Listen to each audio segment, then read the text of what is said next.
Reko Diq case میں 6 ارب dollars جرمانے کا معاملہ، اب پریشان ہونے کی ضرورت نہیں، پاکستان کو چین سے مدد مانگنی چاہیے۔ چین ریکوڈک منصوبے کا کنٹرول خود سنبھال کر چلی اور کینیڈا کی مائننگ کمپنی ٹائٹان کو جرمانے کی رقم ادا کر سکتا ہے۔ تفصیلات کے مطابق ریکوڈک کیس میں پاکستان پر 6 ارب ڈالرز کا جرمانہ عائد کیا گیا ہے، تاہم پاکستان کو یہ جرمانے سے بچنے کے لیے ایک طریقہ بھی بتا دیا گیا ہے۔ کچھ ماہرین کی جانب سے حکومت کو مشورہ دیا گیا ہے کہ چین ریکوڈک منصوبے کا کنٹرول حاصل کرنے کا خواہاں ہے۔ پاکستان اگر 6 ارب ڈالرز کے جرمانے سے بچنا چاہتا ہے تو اسے چاہیے کہ چین سے رابطہ کرے اور اسے قائل کرے کہ وہ ریکوڈک منصوبے کا کنٹرول حاصل کر لے۔ چین کو پیشکش کی جائے کہ وہ ریکوڈک منصوبے کے جرمانے کی مد میں چلی اور کینیڈا کی مائننگ کمپنی ٹائٹان کو 6 ارب ڈالرز ادا کرے اور بدلے میں منصوبے کا کنٹرول حاصل کر لے۔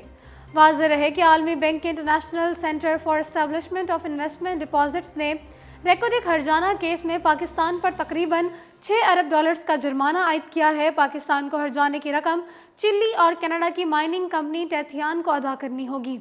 عالمی بینک کے ٹریبیونل کا فیصلہ 700 صفحات پر مشتمل ہے۔ فیصلے کے پیراگراف 171 میں کہا گیا ہے کہ سپریم کورٹ آف پاکستان معاہدے کو کالعدم کرتے ہوئے بین الاقوامی قوانین سے نابلد تھی اور ان کے پاس پیشہ ورانہ مہارت بھی نہ تھی۔ فیصلے میں پاکستان کی طرف سے پیش کیے جانے والے گواہ اور ماہر ڈاکٹر سمر مبارک مند کی گواہی کو بنیاد بناتے ہوئے کہا گیا ہے کہ حکومت پاکستان کے گواہ سمر مبارک مند نے بیان دیا تھا کہ ریکوڈک پروجیکٹ سے 2.5 ارب ڈالر سالانہ اور مجموعی طور پر 131 ارب ڈالر حاصل ہونا تھے، لہٰذا پاکستان کی حکومت کو معاہدے کی پاسداری نہ کرنے پر 4 ارب ڈالر ہرجانہ ادا کرنا پڑتا ہے، جبکہ سود اور دیگر اخراجات کی مد میں 2.25 ارب ڈالر ادا کرنے ہوں گے، جو کہ مجموعی طور پر تقریباً 6 ارب ڈالر بنتے ہیں۔ وزارت قانون کے ذرائع کا کہنا ہے کہ یہ پاکستان کی قانونی ٹیم کی کامیابی ہے کہ کمپنی کے 16 ارب ڈالر ہرجانے کے دعوے کو 6 ارب ڈالر تک لانے میں کامیاب ہوئی اور اس طرح پاکستان کے 10 ارب ڈالر بچا لیے گئے۔ ذرائع کے مطابق آکسِڈ کے فیصلے سے حکومت پاکستان مطمئن نہیں ہے، تاہم فیصلے کا تفصیلی جائزہ لینے کے بعد اسے چیلنج کیا جائے گا۔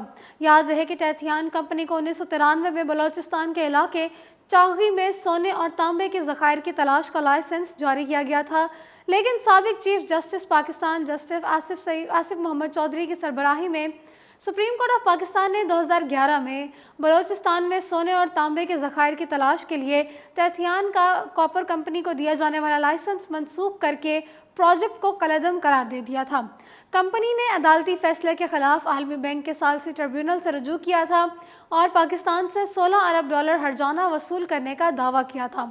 یاد رہے کہ پاکستان ترقیاتی منصوبوں کی تعمیر کے لیے سی پیک سمیت درجنوں اہم پروجیکٹس پر چین پر انحصار کر رہا ہے۔ ان حالات میں جب پاکستان اقتصادی اور سیاسی طور پر مسائل میں پھنس چکا ہے، اس پر 6 ارب ڈالر کا جرمانہ ادا کرنا خود ایک بڑی قیامت کے مترادف ہے۔ میڈیا رپورٹس کے مطابق چین کو ریکوڈک میں بھی سونپنے کی صورت میں پاکستان اس مصیبت سے نکل سکتا ہے۔ جی ناظرین، فی الحال اردو پوائنٹ اسٹوڈیو سے اتنا ہی۔